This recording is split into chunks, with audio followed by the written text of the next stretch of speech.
Agjencia e Inteligjencës Izraelite Mossad kreu një operacion të fshehtë shumë planësh brenda Iranit, duke përdorur sisteme të përparuara dhe dronë shpërthyes për të goditur objektiva të shumëfishta. Mossad i arriti të vendosë sisteme me armë të drejtuara me precizion thellë në territorin e Teheranit, sipas një burimi nga inteligjenca izraelite. Sistemi u aktivizua kur filloi ofensiva ushtarake izraelite, kur edhe raketat ishin gati të lëshoheshin.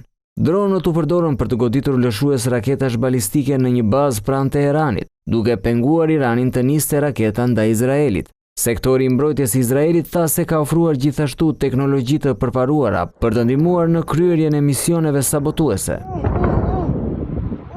Eksplozivët e fshehur në automjete civile në të gjithë Iranin shpërthyen gjatë natës, duke degraduar mbrojtjen ajrore. Këto sisteme u siguruan në avionëve izraelite përsi ajrore dhe liri veprimi mbi hapësirën ajrore iraniane. Operacioni i koduar Rising Lion u përgatit me vite, tha një burim i lartë i sigurisë izraelite për Israel National News.